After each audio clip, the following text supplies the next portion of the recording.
Okay, so we're going to do a quick demo on how to use the logo packs that you download from the Mac App Store for Mac OS. We're going to open up one of our packs right here. This is the logo templates for Photoshop Volume 3. We have multiple volumes on the Mac App Store, Volume 1, 2, 3, 4, and then a larger one, which is the Mega Pack. They're all basically the same. The content is different in each one. And in this demo video, we're going to show you how you can start using the templates to create your own logo. So the first screen you see here is the registration screen. You can fill this out, and if you fill it out and send us your email, we periodically send out an email notifying you of new updates we make to the product as well as new products we release. And if there's any new templates that we add, we also let you know as well. So we'll just go ahead and continue here. As you can see, the next screen that you see here is our little tutorial window that comes up. You can go through it once you're in the software yourself. Let's just go ahead and close that for right now because we're going to concentrate on a different aspect of this. The templates you see here are on the left side of the pane right here. And the objects, these are all high resolution Photoshop objects. They're on the right side over here. And you can use any one of these to create or modify your logos. There are a few things that we need to go over. That first of all, one of them is the Save Fonts button, because every one of these templates, as you can see, has their own fonts, right? If you don't have these fonts installed, it's going to just substitute the font, which is fine, but you won't get the same exact text rendering. What we've done is given you the fonts, so simply just click on Save Fonts button. We've already created a folder here called Saved Logos, Pack 3. I'm just going to save the zip file right in that same location. Just click OK, and let's go ahead and open up Finder. You'll see our fonts located in the zip file here. Just double click on this. It will expand this. It's safe to delete this by just quickly deleting this and move to trash. There it is. Here you'll find the fonts to install. Now, you can go through these individually. We have different methods to install them. One of them is there's a software called FontBase. I pulled up the website right here.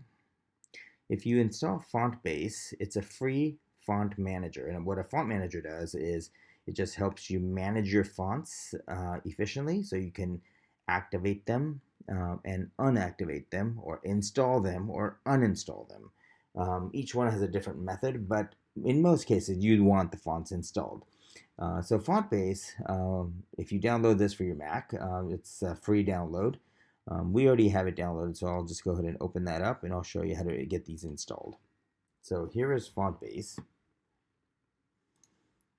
And FontBase is a free font manager, like I said, and it just shows you all the fonts that are installed on your system. It creates different types of collections you can do, but you don't need to be worried about any of these, right? Okay, so you're going to just basically click on Add a folder. You can navigate wherever you want, and since we've already have this selected, we're gonna click on this fonts to install, which matches the same fonts that are over here. You're gonna click Select, and these fonts are loaded right here. Okay, you might see some boxes with X's on them, but that's just simply the way the font base renders these. Some of these will show up, some of these will not. I can guarantee that these are all normal fonts. So when you look at the glyphs, all the glyphs are actually there. So the best way to do this now is to install these by simply placing your check mark right here. And as you saw, each one of these turned green.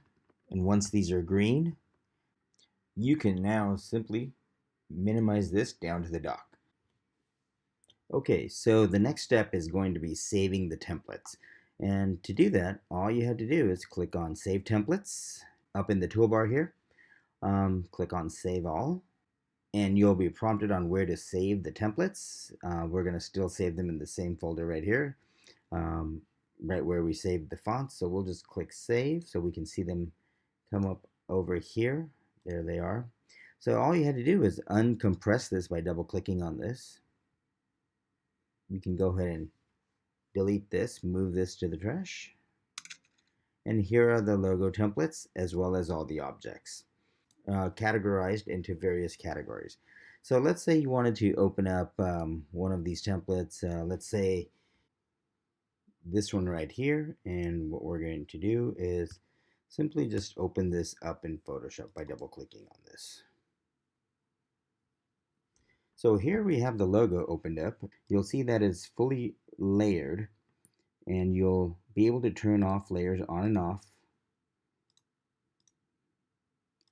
using the eyeball tool in the layers panel. So let's go ahead and edit the text to specify our company name.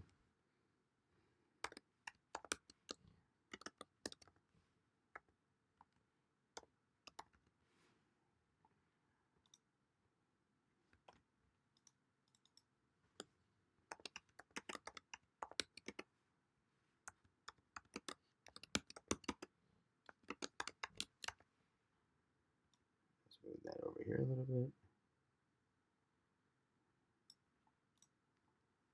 So that's how you do it. You can add additional options if you know a little bit about Photoshop. All these are movable. You can, for example, duplicate this shape just by dragging this down to the plus sign, move it in a little bit, make it a little smaller, and kind of join it in there. Give it a unique look. Okay, and once that's done, you simply go on and click on Export, Export As.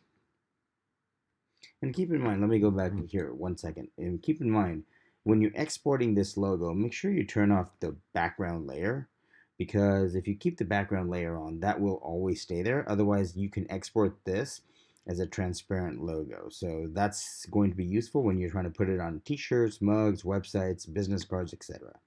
So go ahead and click on Export As. You'll be prompted to choose a size, which I think you should leave it at 1500 unless the application you need it for specifies a different size. Choose PNG now that you want to rasterize this down. You do not need to keep it in layers, and just click export. So once you're done with this logo, export it out for your use on your web pages and other places. You need to save this logo, otherwise you're going to lose your changes. So simply click on File and Save As, and save as the Photoshop format, PSD file, and save it in a location that it's going to be safe, such as Documents or your desktop. So simply now go ahead and close this. So I'm not going to save this because I don't really need it. It was just a demo. Close it, minimize Photoshop, and basically that's it. You do have some other options here, such as actual size if you want to see it, zoom in, zoom out, fit to screen. You can go back to the tutorial here. Gives a little overview, toolbar, etc. But other than that, you should be good to go. Thank you very much.